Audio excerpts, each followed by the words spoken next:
Out of nowhere, I did an unexpected drop where I reviewed the first and second episodes of WWE ECW. I did this in part because of the Alpha Entertainment Worldwide universe where Josiah and I rebook WWE shows, and I know that when 2006 rolls around, I want to take on the ECW brand. I have plans on how to, in my view, do it better.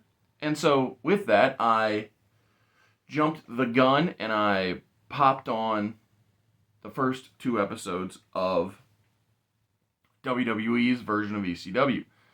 And after finishing the second episode, or while watching the show, I realized Rob Van Dam only had 2 more weeks with the title. So I went ahead and I watched episodes 3 and 4. And so after the open rolls, I'm going to break it down, my review of WWE ECW episodes 3 and 4.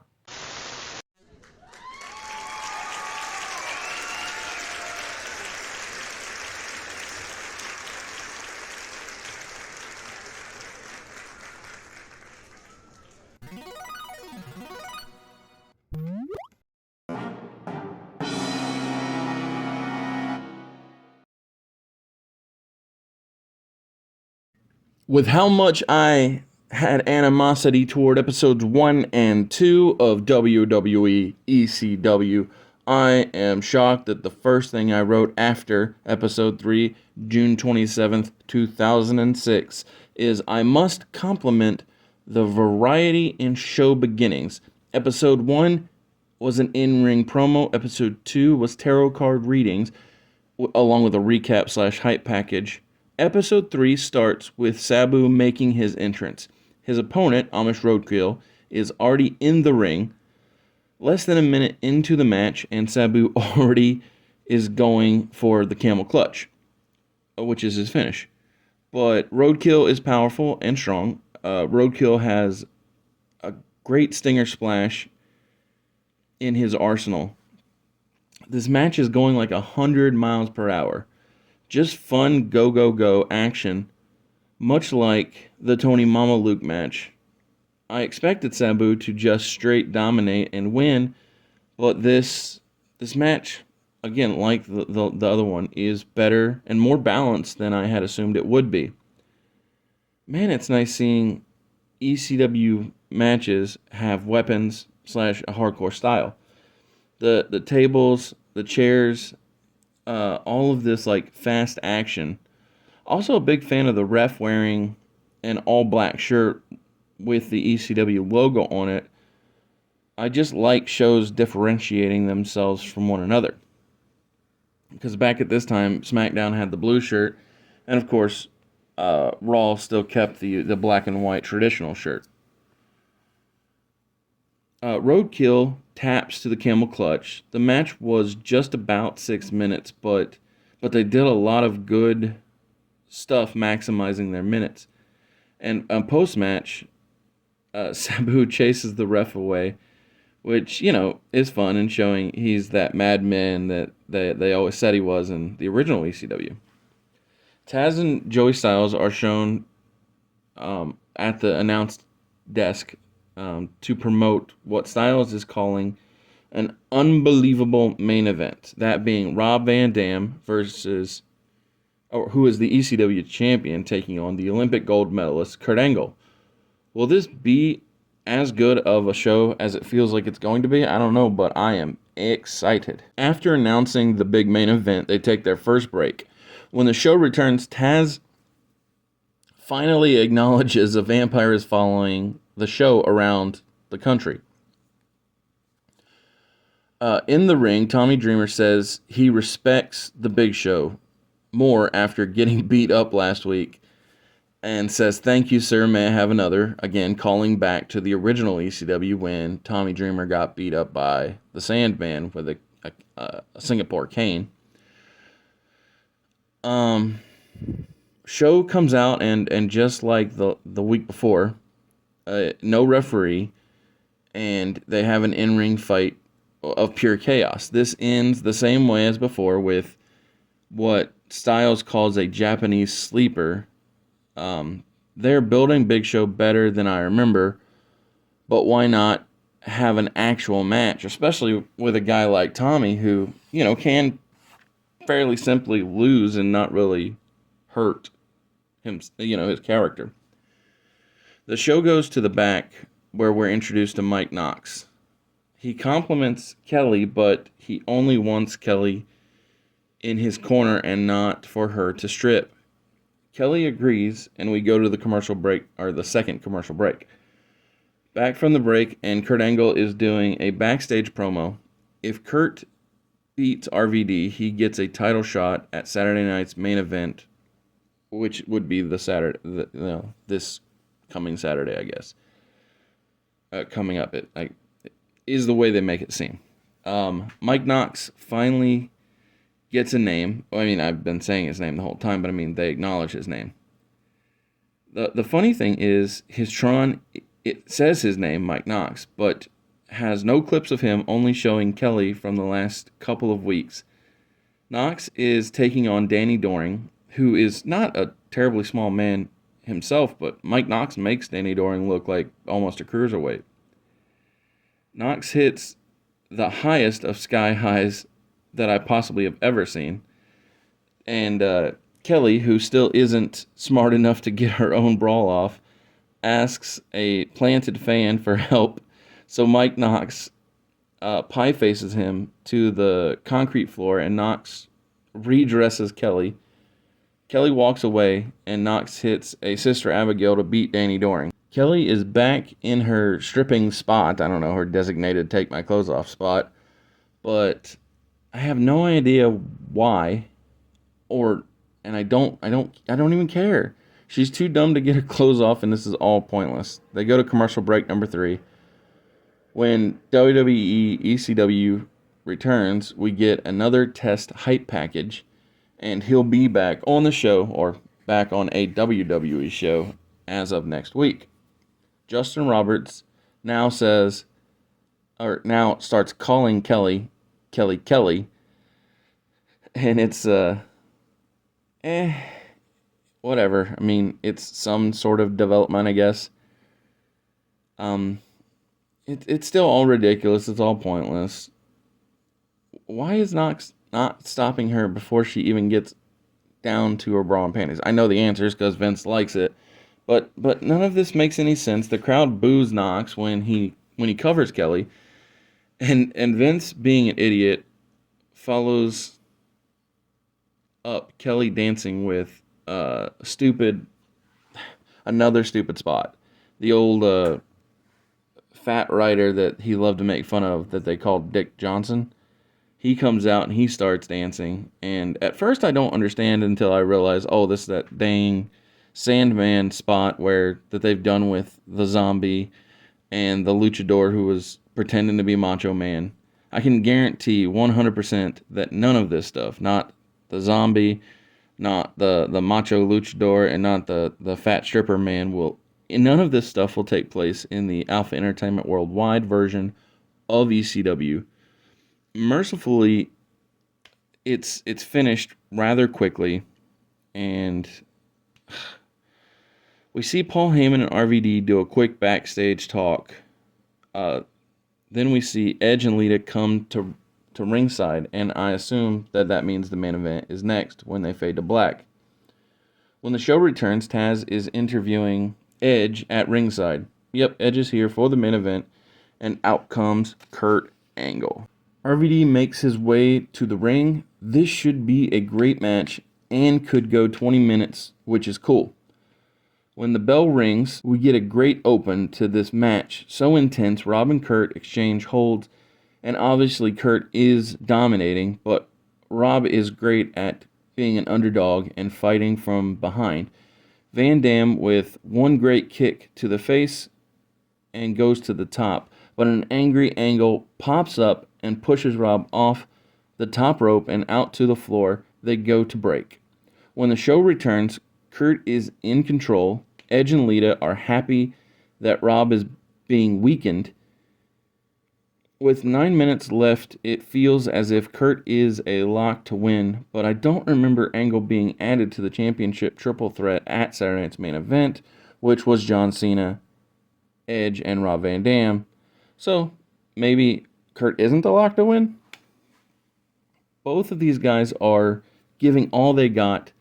This is definitely the best match of the WWE ECW revival, so far at least, and possibly even ever.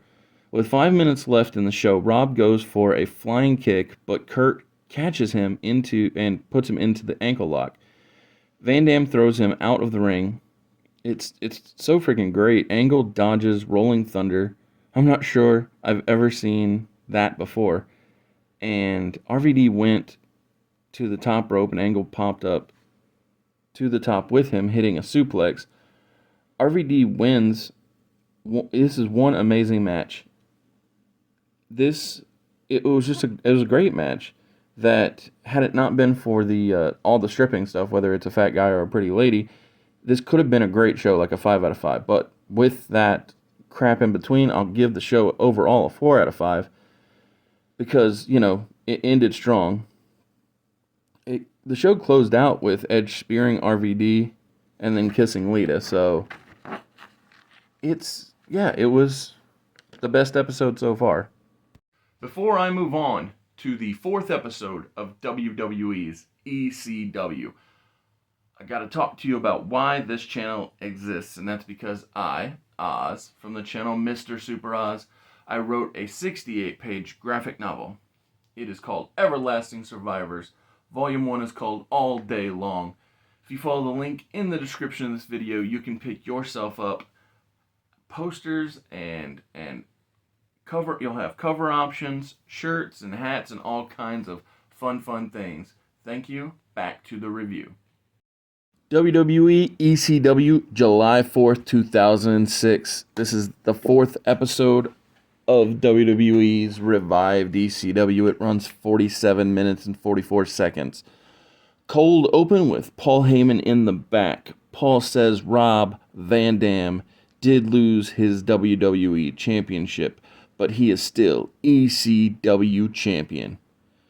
As Paul says that ECW is going to proudly acknowledge RVD's accomplishments, the Big Show barges into his office. Show calls out Paul, saying that to jump to ECW, Paul promised him a title match, and Big Show is demanding that match tonight. Cut to the bodies open. That was pretty good. Taz and Joey Styles talk over if that title match is happening before they can finish the conversation. Justin Roberts says, "Welcome, Kelly." She is wearing flag attire with a flag-based stage setup, doing the same old thing she has been doing every week, only this week she never had on a bra and only body paint.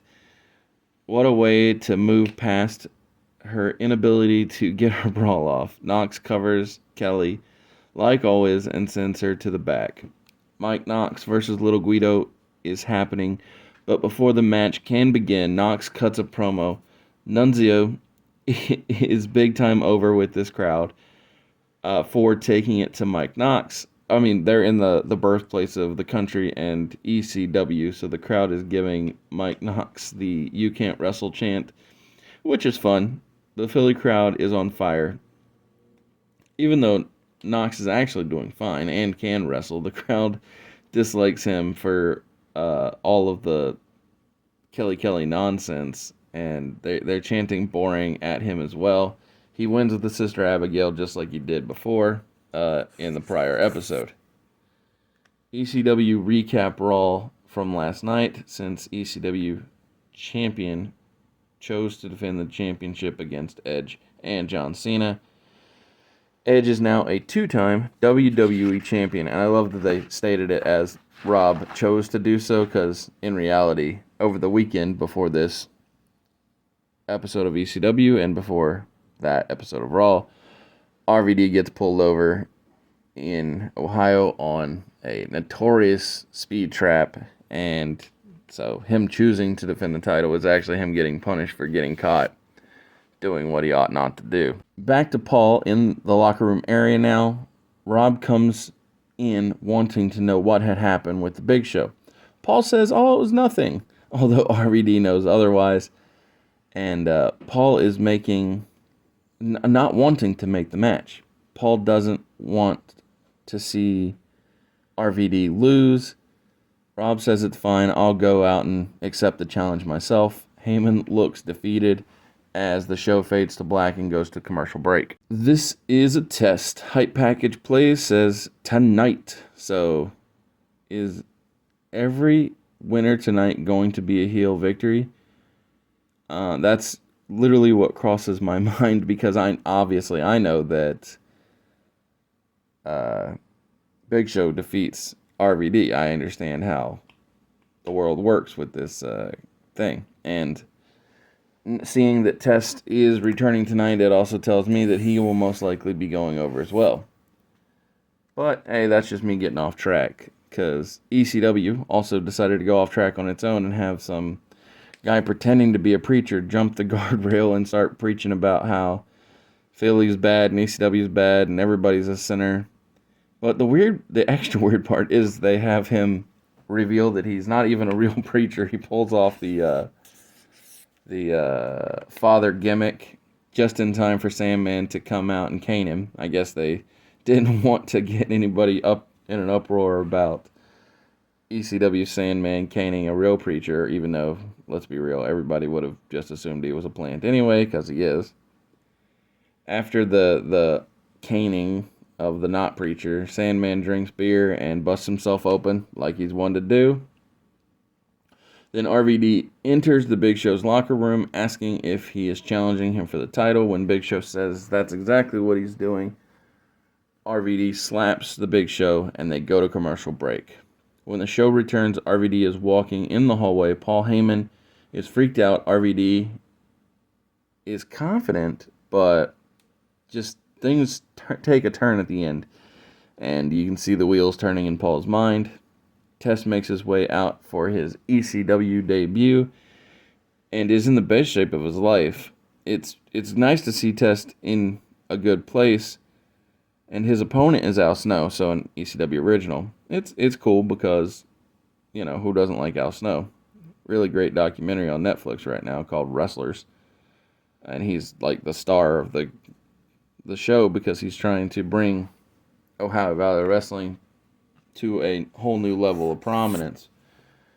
But anyway, both Al and Little Guido looked big time in this version of ECW. The crowd is chanting, "You take steroids to Test," which is probably true, but it doesn't really help anything for them to chant that. And as a matter of fact, it kind of hurts his re-debut. They possibly should have waited to bring him back until they got away from Philly. I'm sure Test doesn't appreciate this from the crowd, and Al is trying his best, but Test is winning in an indecisive fashion. It looks like it. Yep, Test pump handle. It's easy, you know. He even kicks the mannequin head into the crowd. Oddly enough, after the match, they air a hype package for Sabu, who has been on every episode of the show so far, so I have to ask, who was this for? How do you think this is necessary? And then they go to commercial. They say up next is RVD versus Big Show for the title. After the break, the Kevin Thorne spot has evolved, as this time he spits blood onto the camera, as Taz jokes that Kevin should bite Joey Styles. And the show goes to the back for CM Punk to do a promo. Punk is putting over that his only addiction is competition, how he's drug-free and alcohol-free, and yada yada. Oh, then where's the Big Show? Which takes me back. It catches me off guard because there's still 20 minutes left in this broadcast. Even when RVD is coming out, it's like, is Big Show really going to be able to go 20 minutes? I love that while Justin Roberts is introducing both competitors, a fan sign is shown that says RVD is innocent, or it says RVD and Sabu are innocent. It blows me away that this is Big Show's first one-on-one match on the ECW brand, and it's for the title. They go to commercial, and when they get back, the crowd is 100% behind Van Dam. The crowd is literally chanting marijuana, so even the Philly crowd know RVD isn't walking away with the title. Big Show and RVD fight into the crowd, and this is sort of the opposite from episode 3's main event, where Kurt and RVD, it was like technical perfection. But this match is just mostly fists and feet. They take one final break, and when the show returns, Big Show is in command in the ring. Even when RVD tries to go for a top rope move, Big Show is so big that he can headbutt RVD while he's standing. It's still standing in the ring. Show hits RVD with a superplex, and RVD kicks out at 1. 10 minutes left in the match, and Big Show is dominating, and the crowd, it's just, it's crazy. They're aggressively chanting marijuana. I can't believe that this is happening in front of a Philly crowd. It's making this show, the show's making me crack up with how the crowd is going crazy. Big Show took out the referee when he couldn't win, and RVD kicks out of a pin. It's just another really great main event. So Paul comes out, but will not count the 3 because he's mad at, well, seemingly he's mad at RVD for being such a defending champion that he turns on him and basically gifts the title to Big Show. Even though we, as a crowd, know that the reason that RVD actually lost is because of his chemical and legal issues. But still, overall, this is once again another really good show. It's a 4 out of 5. The Sandman spot is still something that I don't like, and the Kelly spot is still not great, but I feel like the Kelly thing was a little more passable this time, and the Sandman thing felt like it was shorter. I think next week we could really get to be into the place where this stops being anything close to ECW, because in the teaser, and by next week I mean the 5th episode, because when you see the thumbnail for the upcoming episode, it shows Ric Flair, who is, to me, the living embodiment of everything anti-ECW. As soon as I saw his picture, I thought, man, Shane Douglas must be rolling over in his grave. I mean, and he's not even dead yet, so... Anyway, thanks for tuning in to this WWE ECW Retro Review. I hope you enjoy, and catch you next week.